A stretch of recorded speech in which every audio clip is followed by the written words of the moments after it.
오늘 아침에 함께 오신 하나님의 말씀은 욥기 22장 21절에서 26절 말씀입니다.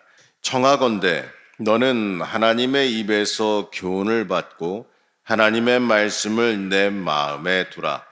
내가 만일 전능자에게로 돌아가면 내가 지음을 받을 것이며 또 내 장막에서 불의를 멀리하리라. 내 보화를 티끌로 여기고 오빌의 금을 계곡의 돌로 여기라. 그리하면 전능자가 내 보화가 되시며 내게 고귀한 은이 되시리니 이에 내가 전능자를 기뻐하며 하나님께로 얼굴을 들 것이라. 아멘. 할렐루야. 오늘도 하나님의 돌보심과 또 하나님의 책임지심 그리고 하나님의 응답이 있기를 축복합니다. 가만히 보게 되면 말이죠. 이 욥과 세 친구가 계속해서 이 설전을 이어가고 있는데 이 마치 좀 권투시합 비슷하기도 해요. 욥은 이 친구들과 한 번 한 번 돌아가는 이 매 라운드마다 이 친구들을 상대로 이게 굉장히 힘들게 싸우고 있어요. 이 친구들이 번갈아 가면서 욥이 스스로 악인이라고 하는 그 자백을 받아내려고 이 하나님 앞에 끌어안치려고 이 무수히 이 말의 펀치를 계속해서 날려댑니다. 어떻게 보게 되면 이 세 명의 연달아 이어지는 공격에 의해서 욥이 이제 쓰러지기 직전까지 몰린 것처럼 보이기도 해요. 그런데 친구들은 완전히 쓰러뜨릴 작정인지 계속해서 사정을 두지 않고 공격을 하고 있습니다. 그런데 또 가만히 보면 말이죠. 욥도 만만치 않게 공격을 하고 있어요. 한 방 때릴 때 세 방이 날아와도 넘어지지 않고 버티고 계속해서 이야기를 하고 있습니다. 자, 이제 권투를 치게 되면 22장부터는 2라운드가 끝나고 이제 세 번째 이야기의 시작 3라운드가 시작되는 것과 같습니다. 이제 22장부터 27장까지 계속해서 대화가 이어져요. 이 대화는 여태까지 우리가 봤던 그 내용과 그렇게 큰 차이는 없어요. 별다른 이슈는 없습니다. 이 지루하게 계속해서 비슷한 이야기가 반복되어지고 있어요. 보게 되면 한 말 또 하고 한 말 또 하고 굉장히 어떻게 보면 지루한 내용같이 보이기도 합니다. 자, 이번 이야기는 엘리바스라는 사람이 말을 시작합니다. 이 엘리바스는 뭐부터 시작하냐면요. 이 하나님의 전적인 초월, 하나님의 그 초월하심에 관해서 이야기하면서 말을 시작합니다. 하나님은 너무나도 초월적이시기 때문에 욥 너랑 아무런 관계가 없다는 거예요. 하나님은 너무나도 초월적이시기 때문에 욥에 아무 관심이 없으시다라고 공격합니다. 자, 엘리바스에 의하면요, 사람이 아무리 지혜롭고 의로울지라도 하나님 앞에서는 아무런 영향도 미치지 못하기 때문에 아무런 소용도 없다라는 식의 이야기를 다시 합니다. 그런데 이 말은 또 가만히 보게 되면 인간이 쌓은 지혜와 의로움과 이 순전함이 하나님께 아무런 상관도 없다라는 식의 논리예요. 자, 이 말은요, 자신이 이야기했던 상선보락, 인과응보, 이 논리와도 좀 벗어나는 이야기입니다. 공의로우신 하나님은 의로운 사람은 반드시 상을 주고 불의한 사람에게 반드시 벌을 준다라고 스스로 말했는데, 그런데 이 사람의 지혜와 정의와 경건이 하나님께 아무런 쓸모가 없다라고 주장한다면 그 의로운 사람을 판단하는 그 판단 기준까지도 흔들려 버리게 됩니다. 한마디로 사람의 의로움이 아무런 영향력이 없다는 말과 같기 때문에 그렇습니다. 왜 이렇게 말을 이렇게 왔다 갔다 하느냐? 엘리바스도 이제 할 말이 다 떨어진 거예요. 욥과 계속해서 이 논리적인 이야기를 주고받다 보니까 이 자기가 알고 있는 지혜도 다 떨어지고 그러다 보니까 이 말 저 말 어쨌든 공격은 해야겠고 또 하나님은 방어는 해야겠고 그러다 보니까 이 말도 했다가 저 말도 했다가 이제 어떻게 보게 되면 자기가 앞에 말했던 이야기를 스스로 좀 논리적으로 깨트리는 이런 말까지도 하게 되는 겁니다. 엘리바스는요, 욥을 또 어떻게 몰아붙이냐면 하나님께 이 욥이 죄악을 범해서 징벌을 받는다. 이 줄기차게 또 이야기를 합니다. 그런데 이번에는 참 희한하게도 말이죠. 자기가 목격이라도 한 것처럼 노골적으로 욥의 죄악을 스스로 상상해서 만들어가지고 막 눈에 본 것처럼 나열하기 시작합니다. 한마디로 추측과 편견을 통해서 욥을 그냥 무조건 악인으로 단정 짓는 거예요. 네가 지금 이렇게 고난당하는 걸 보니 넌 틀림없이 악인이라는 거죠. 그러니까 네가 이러한 죄를 범했으니까 이렇게까지 심하게 당하고 있는 거야 이러면서 자기 스스로 그냥 마치 본 것처럼 말하는 겁니다. 가난한 사람들을 착취해서 다 그렇게 되었다. 이러한 식으로 일방적으로 매도해요. 본 적도 없으면서 말이죠. 그러면서 하나님께서 욥의 행실을 전혀 모르는 줄 알고 능청스럽게 의인인 척 행동하는구나 라고 말합니다. 마치 손바닥으로 하늘 가리듯이 네가 하나님 속여가면서 가난한 이웃 착취하는 죄악을 저질렀어 라고 단정 지으면서 욥을 공격합니다. 한마디로 너 나쁜 사람이라는 거죠. 욥의 이 죄악을 고발하던 엘리바스는 이제는 또 뭐라고 말하냐면 너 그러니까 회개해야 된다라고 쏘아붙입니다. 물론 이 엘리바스가 여기서 말하는 내용이요, 오늘 아까 우리가 같이 읽었던 그 말씀도 이 욥이라고 하는 그 상황을 떼어놓고 그 말씀만 따로 보게 되면 구구절절 다 옳은 말씀이에요. 너무나도 진리를 담고 있는 말씀 맞습니다. 우리가 욥의 상관과 상관없이 우리의 입장에서만 보게 된다면 너무나도 귀한 말씀이고 너무나도 귀한 진리를 담고 있는 말씀입니다. 우선 그 내용을 보게 되면 이 재앙을 받는 것은 다 하나님과 관계가 단절되었기 때문이니 하나님과 관계를 회복하는 것만이 살 길이다. 이렇게 말하고 있습니다. 자, 21절 말씀 한번 같이 보시겠습니다. 너는 하나님과 화목하고 평안하라. 그리하면 복이 내게 임하리라. 맞습니다. 하나님 앞에 순종하고 엎드리기만 하면 하나님께서 사랑하사 은총을 베푸시고 회복시켜 주신다. 이 말이에요. 이거는 뭐 말할 필요도 없이 정말 귀한 진리의 말씀 맞습니다.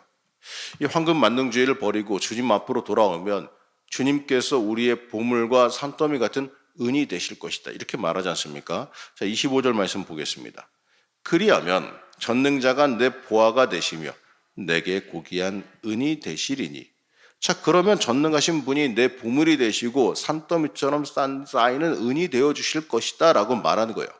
한마디로 내가 하나님 앞에만 돌아오면, 하나님 앞에 와서 온전히 엎드리기만 하면 하나님께서 해결해 주신다는 얘기예요. 이 하나님 앞으로 돌아와서 겸손히 복종하고 엎드리면 기도하는 것마다 이루어질 것이고 하는 일마다 형통할 것이며 앞길이 환하게 내 길을 비춰줄 것이다. 이렇게 말하고 있는 거죠. 자, 이 얼마나 귀한 지혜의 말씀이고 이 얼마나 귀한 축복의 말씀입니까? 우리가 이 하나님 앞으로 온전히 돌아오면 우리 인생의 어려움도 해결될 것이다. 아주 귀한 말씀이에요. 엘리바스는 욥을 향해서 30절에서 이렇게 말하는데 30절 말씀 한번 읽어보겠습니다. 죄 없는 자가 아니라도 건지시리니 내 손이 깨끗함으로 말미암아 건지심을 받으리라. 자, 너도 깨끗하게 되면 그분께서 구원해 주실 것이다 이 말입니다.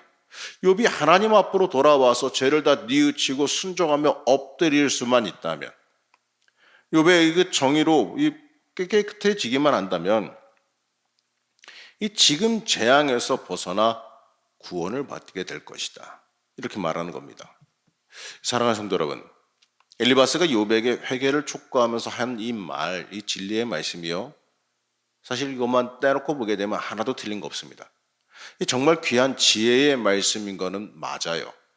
욥과 대만 아니라면 흠잡을 데 하나 없는 지혜의 말씀이고 또 복음적인 말씀입니다. 실제로 우리가 이 하나님과의 관계가 단절됐기 때문에 대부분의 문제가 생겨요. 욥과 같은 경우에는 이제 하나님도 인정하시는 의인이기 때문에 이러한 일이 발생한 거지만, 자, 우리의 입장에서 보게 되면 대부분 뭐 100%라고 말할 수는 없을 겁니다만 이 대부분 한 8, 90% 이상이 내가 하나님과 멀어졌기 때문에 문제가 생기는 경우가 많아요. 기도의 자리에서 멀어지고 또 하나님이 내 중심에서 벗어나고 내가 하나님의 자리를 벗어나서 그 복의 자리를 벗어나서 세상 물질 쫓아다니고 세상 권세 쫓아다니고 내가 하고 싶은 거 내 멋대로 살기 위해서 하나님과 멀어질 때 그때 문제가 시작됩니다. 그렇기 때문에 우리 대부분은요, 하나님과 관계를 회복하면 모든 것이 해결되는 경우가 많습니다. 우리는 이것을 믿어요. 그렇기 때문에 하나님과의 교제를 회복하는 것을 최우선으로 삼을 수 있어야 됩니다. 그리고 우리가 하나님 앞에 온전히 순복할 수 있어야 돼요. 우리가 이 세상 물질 만능적으로 살아가던 것을 버리고 하나님 앞에 온전히 엎드릴 줄 알아야 돼요. 우리가 그렇게만 한다면 주님께서 우리 인생의 보물이 되어 주신다라고 말씀합니다. 맞아요. 그렇기 때문에 우리는 하나님 앞으로 온전히 돌아올 수 있어야 돼요. 우리에게 돌아오라고 하는 그 하나님의 초청, 우리를 사랑하셔서 우리를 회복시키기 위한 하나님의 사랑의 초대입니다. 우리도 이 하나님을 사랑한다면, 하나님을 믿고 의지한다면 하나님 앞으로 더 철저히 돌아가 엎드릴 수 있어야 됩니다. 하지만 이 오늘 말씀은 정말 옳은 말씀이지만 좀 적당하지 못할 때 쓰이긴 했어요. 욥은 하나님께서도 순전한 사람으로 인정하고 그 마귀에게도 사단에게도 자랑할 정도의 사람이었습니다. 의인으로 하나님께서 인정하셨던 거예요. 욥은 하나님께서 믿어주신 사람이에요. 사람이 하나님을 믿을 뿐만 아니라 하나님도 우리를 믿어주세요. 이 하나님도 믿어주신 사람을 강압적으로 회개하라고 돌아오라고 몰아붙이는 거, 또 자기의 생각만 가지고 남을 죄인이다라고 특정지어서 밀어붙이는 거, 매도하는 거, 이런 거는 옳지 않습니다. 이런 부분에서 보게 되면 이 엘리바스의 영의 눈이 너무나도 닫혀 있고 시야가 너무나도 좁은 거죠. 그리고 부자를 무조건 나쁜 사람으로 몰아가고 있는데 이것도 맞지 않아요. 물론 나쁜 사람도 있습니다. 하지만 얼마든지 좋은 부자들도 존재하기 때문에 이걸 일반화할 수는 없는 노릇입니다. 우리는 이처럼 내 신앙에 내 생각에 갇혀 살면 안 됩니다. 내 생각과 내 경험이 모든 것의 기준이 되면 안 돼요. 여러분 인정하시기 바랍니다. 나는 부족합니다. 나는 모자랍니다. 내 경험이 절대적이지 않아요. 우리가 이걸 잊지 말아야 돼요. 이 엘리바스는 참된 진리를 배워서 너무나도 귀한 말씀은 잘 알고 있었습니다. 하지만 그게 전부 다가 아니라는 것을 몰랐다라는 거죠. 그리고 그 진리로 남을 정죄하고 판단하려 들지 말아야 한다는 것을 그가 깨닫지 못했습니다. 엘리바스는 하나님의 뜻을 보려고 한 것이 아니라 자기 지식에 갇혀서 그대로만, 어떻게 보게 되면 자기가 아는 지식이 시키는 대로만 이 로봇처럼 살아가고 있었다는 얘기예요. 여러분 우리도요 이러한 잘못을 행하지 않도록 주의할 수 있어야 됩니다. 우리 사랑하는 성도 여러분, 그럼에도 엘리바스가 말한 진리의 말씀은 우리가 우리의 삶에 비춰보면서 다시 한번 곱씹어보고 읽어볼 필요가 있습니다. 오늘도 한번 시간 되시면은 이 말씀을 22장 말씀을 쭉 한번 읽어보시면서 이 엘리바스가 말한 진리의 말씀을 한번 깊게 보셔도 좋을 것 같습니다. 이 말씀을 보면서요 우리는 많은 걸 배울 수가 있거든요. 하나님과 관계를 회복하는 게 우리 인생의 살 길이라는 것, 여러분 이거 하나만큼은 정말 옳은 말씀입니다. 이 온전히 하나님과의 관계를 회복하기 위해서 우리는 힘쓰고 애쓸 수 있어야 돼요. 여러분 우리는요 이 얼마나 매일매일의 삶 가운데, 이 삶의 순간 가운데 하나님과의 관계를 생각하며 살아가고 있습니까? 이 얼마나 하나님과의 관계를 회복하려고, 하나님 앞에 더 가까이 나아가려고 하루를 살아가고 계십니까? 이 얼마나 하나님의 관계를 스스로 인식하면서 살아가고 있는지 우리가 반성해 볼 필요가 있습니다. 이 얼마나 삶 속에서 하나님과의 관계를 더 깊게 하기 위해서 살아가고 있었느냐 이겁니다. 여러분은 영의 본질, 믿음의 본질, 이거를 놓쳐서는 안 됩니다. 그리고 우리는 물질에 의존하지 말고 하나님 의존하고 살아갈 수 있어야 돼요.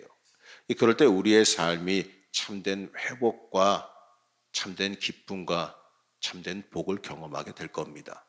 여러분 물질이 우리 구원하지 못해요. 하나님께서 구원해 주시는 겁니다. 하나님 붙잡는 인생이 복된 인생임을 절대로 잊어서는 안 됩니다. 우리는 우리의 인생의 기준, 이 삶을 살아가는데 모든 기준이 하나님이 될 수 있어야 돼요. 하나님께서 말씀하신 것, 하나님께서 보고 계시는 그 모든 것이 우리의 인생의 기준이고 살 길임을 잊지 마시기 바랍니다. 또 그리고 우리가 하나님 앞에 그렇게 나가 엎드릴 때에 하나님께서 우리의 은과 금이 되어주신다 그랬어요. 여러분 이 땅의 것도요 내가 염려해서 해결하시는 게 얼마나 있습니까?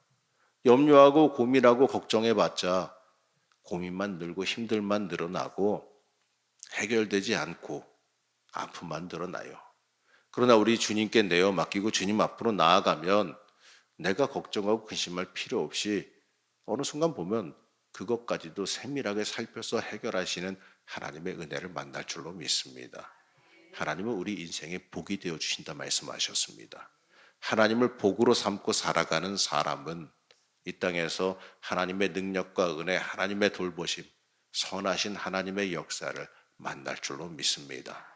오늘도 이 기도하실 때 하나님 앞으로 한 걸음 더 다가가시기를 소원하시며 기도하시기 바랍니다. 그럴 때 하나님께서 주시는 복과 놀라운 은혜의 역사, 또 위로해 주시는 역사, 우리를 어루만져 주시는 복된 역사가 있을 줄로 믿습니다. 오늘도 기도하실 때 그 놀라운 복과 은혜를 다 받아 누리시기를 시간 간절히 축복합니다. 잠시 기도하겠습니다. 하나님, 혹시라도 내가 엘리바스처럼 내 생각과 내 경험을 앞세우며 내 생각이 기준되어 살아가고 있지는 않습니까? 내가가 기준되어 다른 사람을 정죄하는 이 영적인 교만에 빠져 살아가고 있지는 않았습니까? 하나님, 이 시간 돌이키기를 원합니다. 이 하나님 앞에 온전히 엎드리기를 원합니다. 하나님, 우리의 오늘 하루가 한 걸음 더 하나님 앞에 나아가는 삶이 되게 허락하여 주옵시고, 또 오늘 하루의 삶이 하나님 앞에 온전히 엎드리며 주의 음성 듣는 역사가 있게 허락하여 주시옵소서. 오늘 하루 하나님 앞에 한 걸음 더 나아가며 변화하게 하여 주시고, 성령 충만하게 하여 주시고, 또 그로 인하여서 나를 붙잡고 인도해 가시고 나를 사랑하시는 그 하나님의 은혜와 역사를 이 시간 기도하며 체험하게 허락하여 주시옵소서.